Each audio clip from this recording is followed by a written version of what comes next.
France-Afrique, c'est ce qui a été mis en place en 1960, au moment où De Gaulle, à cause de la pression de l'histoire, a dû accorder l'indépendance aux pays d'Afrique. Il a à ce moment-là décrété une nouvelle légalité internationale, l'indépendance. Et en même temps, il a chargé son bras droit, Jacques Foccart, de faire exactement l'inverse. Pour 3 ou 4 raisons. D'abord, pour maintenir le rang de la France à l'ONU avec un cortège d'États clients, pour maintenir l'accès aux matières premières stratégiques, le pétrole, l'uranium, ou aux matières premières juteuses comme le bois, le cacao, etc., pour maintenir le financement de la vie politique, parce que je vous parlerai tout à l'heure des chiffres de détournement de la rente pétrolière ou du bois, etc., ça représente des centaines de milliards. Et les affaires dont on vous parle en France, ce sont des lotos paroissiaux par rapport aux financements politiques qui viennent de l'Afrique. Alors, ça c'était la troisième raison. Et la quatrième, qui m'est apparue plus récemment à travers un certain nombre de travaux historiques, c'est le rôle de sous-traitant de la France dans la guerre froide au service du camp occidental, c'est-à-dire empêcher une partie de l'Afrique de basculer du côté du camp communiste. Donc, pour ces 4 raisons, De Gaulle demande à Jacques Foccart de faire exactement l'inverse de ce qu'il dit. Alors, c'est là qu'il faut comprendre le problème. C'est que si on décrète une nouvelle légalité internationale et qu'on fait exactement le contraire, ce qu'on fait est illégal, ne peut être fait que de manière occulte, cachée. Et c'est pour ça que toutes ces relations franco-africaines sont très majoritairement cachées aux yeux du public, parce qu'elles sont inavouables, puisque la nouvelle légalité, c'est l'indépendance. Autrement dit, la France-Afrique, c'est comme un iceberg.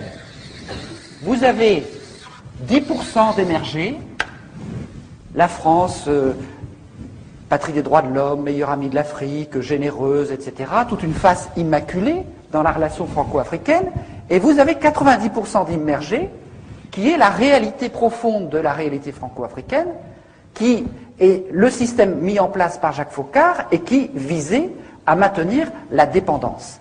Quels étaient ces moyens inavouables? Je vais très vite parce que je voudrais ensuite passer à l'actualité et puis aux enjeux actuels. Quels étaient les moyens parallèles, illégaux, inavouables de tenir cette relation franco-africaine? Le premier, ça a été de faire un grand ménage pour choisir des chefs d'État amis de la France, souvent d'ailleurs avec la nationalité française, parfois tout simplement des agents des services français comme Omar Bongo, qui vivent souvent en France d'ailleurs, tous ces gens-là. Donc on a choisi des proconsuls à la peau noire.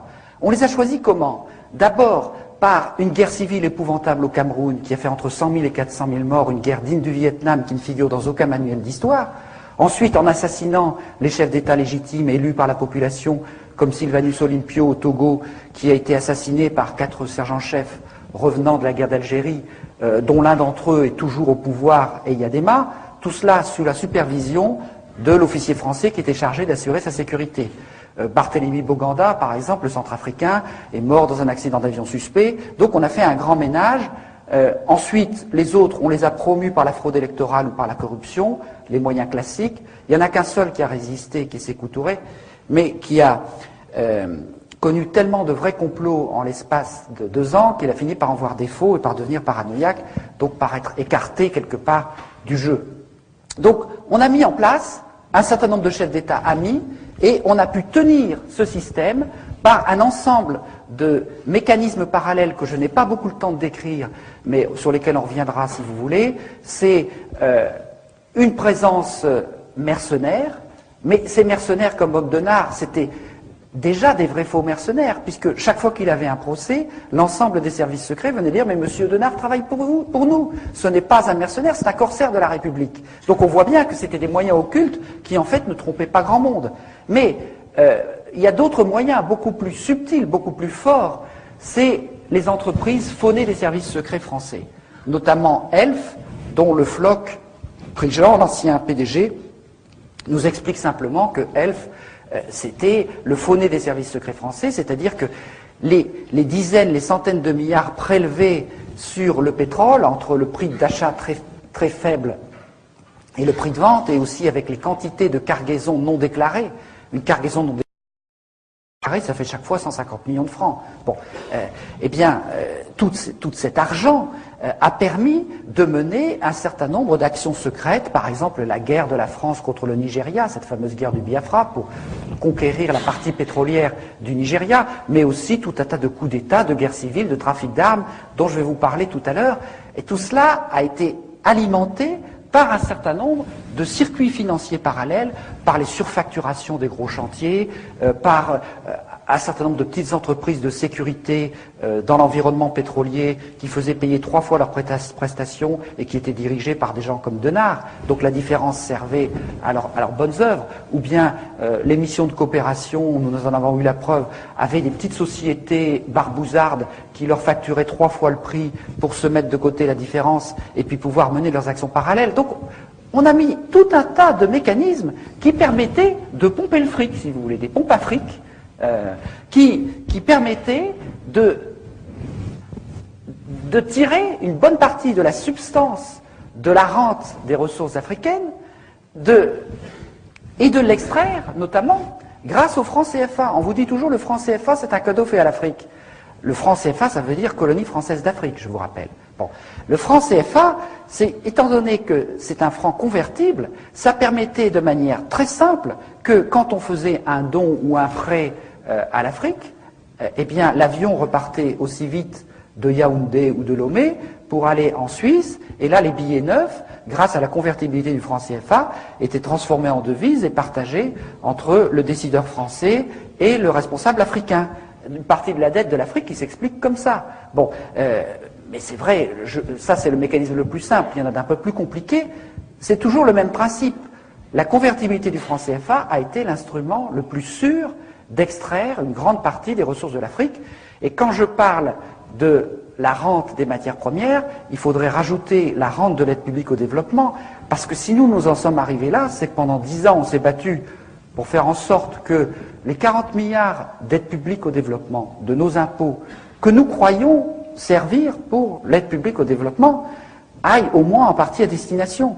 Et quand on s'est aperçu que ce n'était pas possible, on s'est dit, il y a quand même un vrai problème. Il y a 98% de ces 40 milliards qui servent à autre chose qu'à lutter contre la pauvreté. Il y en a la moitié qui est détournée, une autre moitié qui sert des objectifs de prestige ou de politique d'influence, et il y en a à peine 2% qui sert à lutter contre la faim ou les problèmes de pauvreté. Nous avons fait une statistique qui montre que quand vous comparez l'aide publique française par habitant avec la richesse d'exportation des pays, eh bien plus le pays est riche, plus il est aidé. Alors, on ne va pas vous dire que c'est pour lutter contre la pauvreté. Plus il est pauvre, moins il est aidé.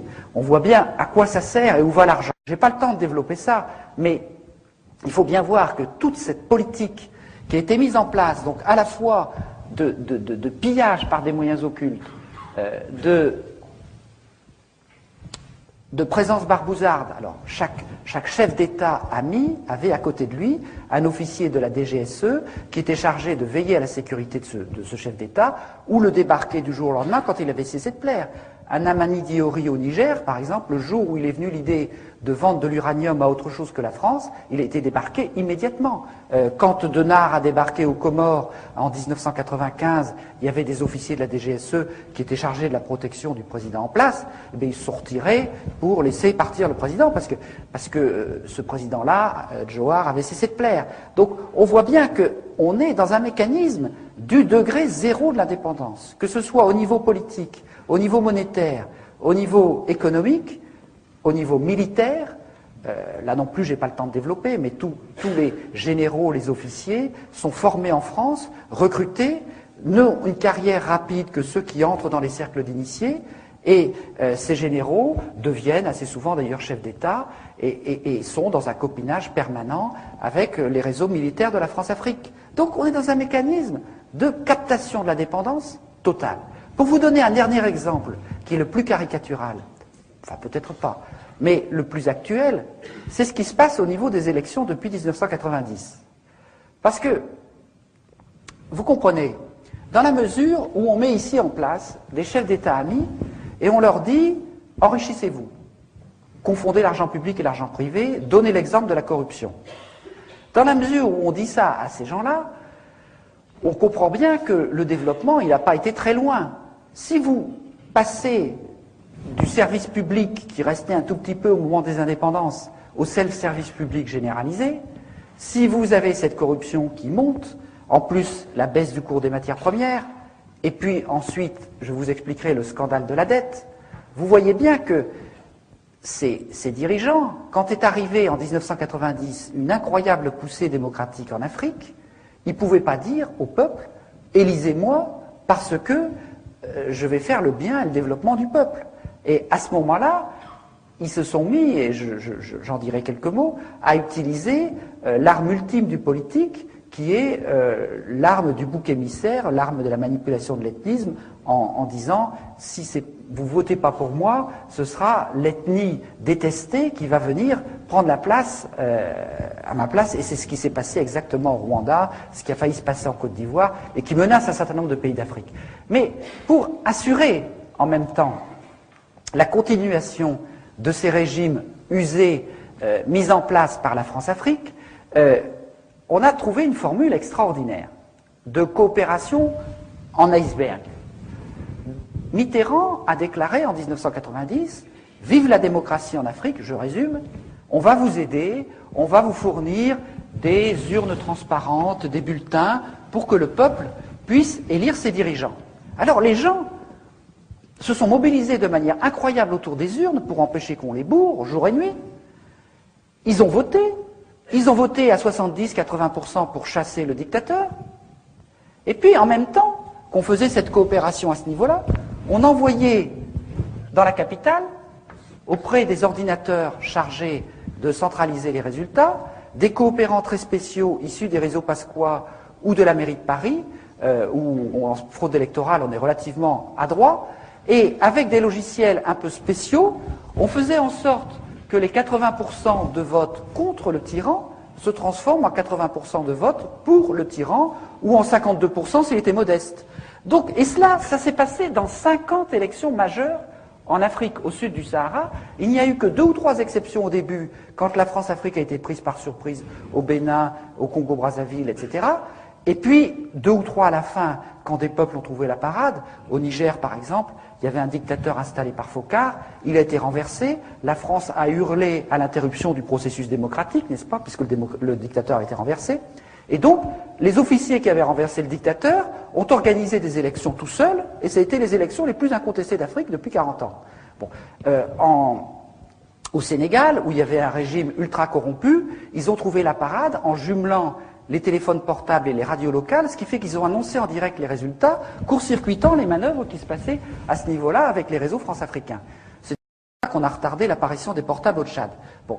Donc, on a mis en place un tas de systèmes qui permettaient, et c'est le cas, je ne vais pas vous détailler toutes ces élections, mais ceux qui connaissent un peu l'Afrique le savent, ça a été le cas au Cameroun, au Gabon, au Togo, à Djibouti, en Mauritanie, encore récemment au Bénin, et c'est ce qui est en train de se jouer à Madagascar, où il se passe des choses absolument extraordinaires ou monumentales, où il y a un mouvement depuis 3 ou 4 mois pour affirmer la légitimité d'une élection contre une pseudo-légalité d'une commission constitutionnelle totalement bidon. Et si le peuple de Madagascar gagne, c'est quelque chose de très important pour l'Afrique parce que ça va donner des tas d'idées à beaucoup de gens. Donc je vous invite vraiment à soutenir le combat du peuple malgache parce que c'est un combat absolument décisif pour l'Afrique. Parce que c'est un combat pour essayer de vaincre cette fatalité imposée de l'extérieur. Et vous observerez bien entendu que la France prétend qu'il faut défendre la légalité dans l'affaire. Bon, la France, pourquoi? Parce que Madagascar a des émeraudes, parce que Madagascar a un tas de choses qui passent toujours pour le financement des partis politiques. Alors, je continue sur cette affaire. Je voudrais